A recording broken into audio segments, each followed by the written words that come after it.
मैं आपकी नीतू दीदी आज आपको छोटी लाल गाड़ी की कहानी सुनाऊंगी। एक छोटी लाल गाड़ी जो थोड़ी सी घमंडी भी थी। घमंडी का मतलब उसको अपने ऊपर घमंड था कि वो सबसे तेज चलती है और सबसे सुंदर है। तो अब मैं कहानी शुरू कर रही हूँ, आप लोग बहुत ध्यान से सुनिएगा, आपको बहुत मज़ा आएगा। पालमपुर एक शहर है और उस शहर में एक छोटी सी लाल गाड़ी थी। ये जो लाल गाड़ी थी वो बिल्कुल नई थी और इसीलिए खूब चमकती थी। उस लाल गाड़ी को अपने रूप पे बहुत घमंड था। जब भी वो सड़कों पर चक्कर लगाती और दूसरी गाड़ियों को देखती तो वो ये सोचती कि वो सबसे तेज चलती है और सबसे अच्छी है।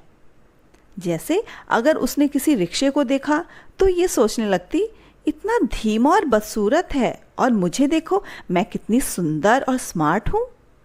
ऐसे ही अगर उसने किसी साइकिल को देखा तो कहती, इतनी पतली और बदसूरत है और शायद ही कोई उसकी घंटी सुन सकता हो, और मेरे हॉर्न को देखो कितना जोर से बजता है।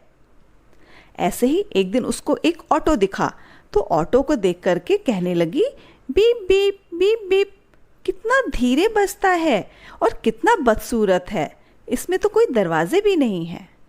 वो सभी गाड़ियों के बारे में ऐसे ही बात करती थी। उसकी इसी आदत से सभी गाड़ियाँ उससे बहुत परेशान थीं और उसको घमंडी कहते थे।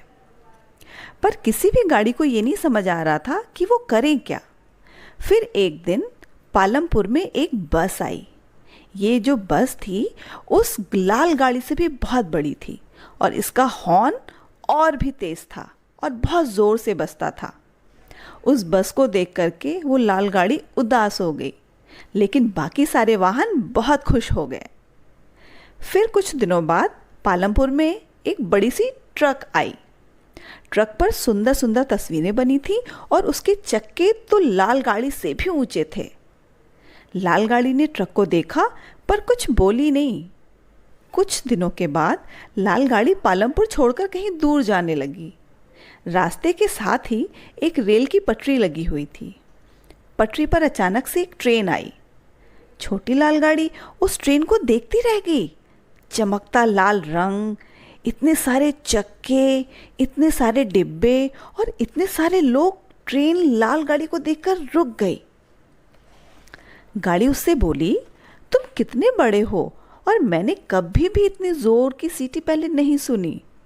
तो ट्रेन ने उससे कहा, मैं बड़ी हूँ और तुम छोटे, लेकिन तुम एक चीज़ कर सकती हो जो मैं नहीं कर सकती। तुम कभी भी कहीं भी जा सकते हो, लेकिन मैं सिर्फ इस पटरी पर ही चल सकती हूँ।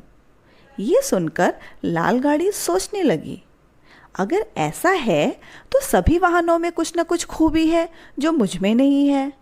हम सभी में अपने अपने तरीके अच्छे हैं। उस दिन के बाद से वो छोटी चमकती लाल गाड़ी कभी किसी की हंसी नहीं उड़ाती और पालमपुर में सभी खुश रहने लगे।